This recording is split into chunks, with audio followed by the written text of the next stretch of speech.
Hi everybody, this is Barry Schwartz. This is the Search Buzz video recap. Today is Friday, December 24th, the day before Christmas. Everybody, I want to wish you a happy holidays and a Merry Christmas.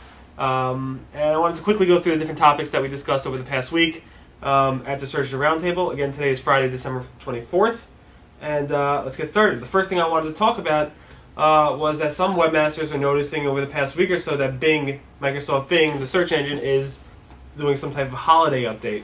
Supposedly this has been going on for a week or two. Some significant changes are being reported by different webmasters. The major question I have is why? Why would Bing do an update a couple weeks or a week or 3 weeks before the holidays, especially during the holiday season? Every search engine knows historically that when Google did an update called the Florida update in 2003, which happened in late December, November, and very early December, it really put a lot of businesses out of business. So that's a big question as to why why would Bing go ahead and do this. I'm not exactly sure if Bing is doing a major update or not, but there's definitely a lot of discussion about it. We have a post about this on December 22nd at SEOroundtable.com. The next topic is Google Webmaster Tools. So we reported last week that Google added the redirect thing into the link tool. So if you have 301 redirected links, it would show up automatically in the Google Webmaster Tools link report. Thing is, nobody really saw it immediately. Google showed a screenshot, but it seems like now people are starting to notice it. And we have a post from Chris Boggs on December 24th this morning that Google actually started to show the 301 redirected links in your link report. So if you want to take a deeper look at who's linking to you and what are those redirects, you can definitely take a look at that this morning, 8 o'clock this morning. I found an interesting report over at econsultancy.com or maybe .co.uk. I'll have to see. Basically, .com. Basically, the ASA, which is the Advertising Standards Authority in the UK, is looking to require, or maybe has mandated a requirement for websites to go ahead and disclose all paid links on their website. And what this means is not what Google wants. Google obviously wants everybody to disclose paid links using a nofollow attribute within the actual HTML of the page, which is not visible to you and I. It's only visible to robots. But the ASA wants you to actually disclose in writing on your website that this is a paid link, and that's why it's there. Would be interesting to see how this impacts things. Supposedly this is coming down in March or so of this year. There hasn't been a lot of discussion about this. I think it's due to the holidays. It's something that was posted December 23rd yesterday, and it might go ahead and shake up how things occur and how SEOs perform their practices, especially in the UK. So you definitely want to take a look at that if you're in the UK. December 23rd at SEOroundtable.com. There was a neat thread over at Webmaster World. It talked about small little changes that SEOs could do that make a significant difference in their search rankings. So somebody started a thread asking, what was the smallest change you made that had one of the biggest impacts? A lot of people were discussing different things, and I'll go through a list of stuff that I found to be interesting in the thread. And these are small changes that SEOs have done that had an impact on their website. Some said adding keywords to the pages within the content and title tags, changing the anchor text in the navigation, bulking up the text on the page, de-optimizing a site, adding 3, and this is from Tedster, adding 3 semantically related phrases to content areas of a problem page in the actual anchor text, adding 1 phrase to the homepage, adding long tail keywords back into your optimization package, and I like the last one, doing absolutely nothing, just waiting and seeing to see if Google is going to change how they rank stuff and obviously make your website better in their search rankings. If you want a full list, December 21st, we have a link to the thread over at Webmaster World. It is a nice little SEO thread. Some other SEO tidbits. John Moo over in the what's it called? In the forums, in the Google Webmaster forums, went ahead and replied to a webmaster, basically talking about how his footer caused his site to be penalized. His footer had pretty much A lot of his navigation, John explained his navigation to be somewhat sitemap-like in the footer. Basically, John said he basically threw his whole entire sitemap into his footer, which caused the penalty. The question is how many links were in that site. Some people were saying 100. A lot of sites I know have 100 links in their navigation, the top and the left and stuff like that. But if you do take a look at, I guess it's a site-by-site basis, it might go ahead and lead to a penalty of some sort. So you definitely want to take a look and make sure your navigation looks normal and looks user-friendly, because if a Googler takes a look at it and they go ahead and complain, you might be booted from the index or penalized.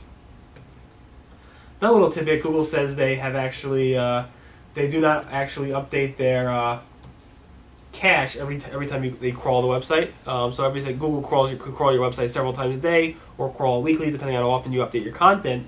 But Google will not update the cache in every single crawl. And obviously a lot of SEOs know that they don't do that.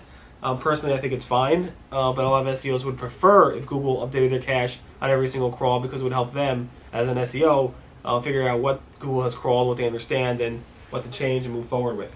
But that's what they do, and that's how it works. We have a post about this on December 22nd at SEOroundtable.com. This week, I think Friday late afternoon, Google added a new feature to the Google search results.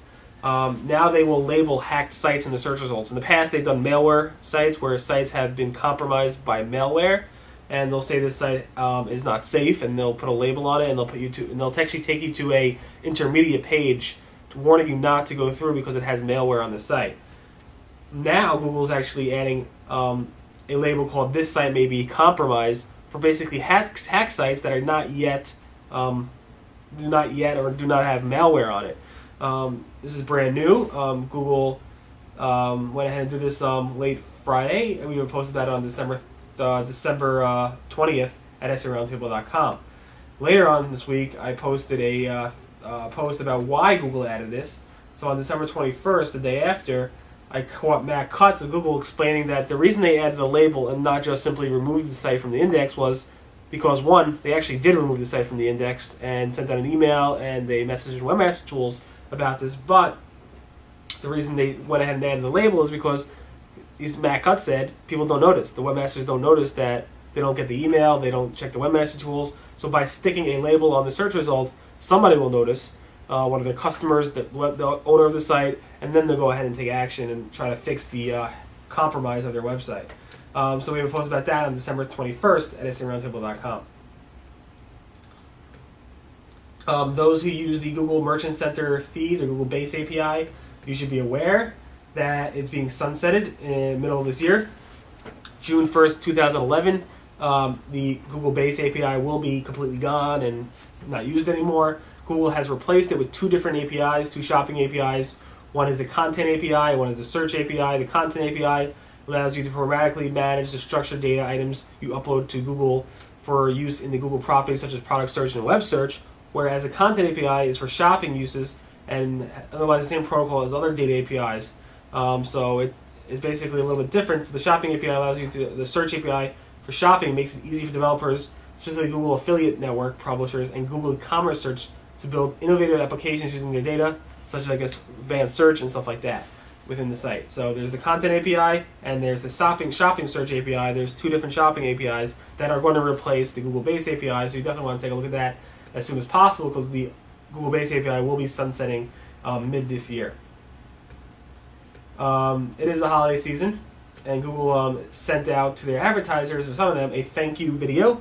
It's pretty much a automated personalized video for each person. I'm not going to go through the whole thing, but basically you can learn more at youtube.com/AdWords10. It was their 10th-year anniversary for the AdWords, and they wanted to send a thank you to all their advertisers. And we have a video and more details on this on December 20th at SEOroundtable.com. Next up, it was the first day of winter.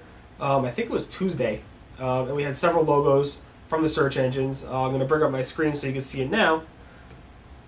So you can see here, Yahoo had an animated logo. Google had no logo for the winter, first day of winter. Bing had a nice crisp logo. Dogpile had a snowball fight. We had a very nice theme going on with snowflakes and stuff.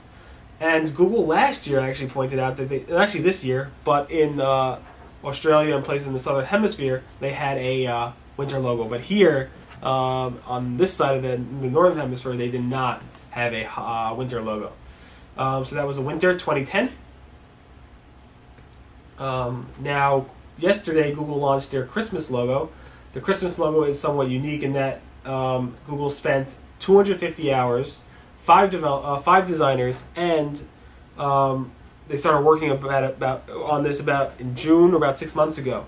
And now it's finally live. Google basically put 17 portraits, all symbolizing things from around the world related to the holiday season, where you can actually click on each portrait, which kind of looks like a Google logo or a Google word, Google. And they went ahead and put the portraits on the logo, and you can click on it, it will take you to a different search result. So it's pretty nice. And I go through this in more detail yesterday, December 23rd, at surroundtable.com. Also, I go through the various logos from Yahoo, from Baidu, from Sagoo, Orkut. Bing has a nice theme today. I'm sure they'll change it tomorrow. Ask.com, Dogpile, Creative Site Forum, Bruce Clay, and of course we have our own theme at the Search Engine Roundtable as well. Plus links to all the past themes in the past.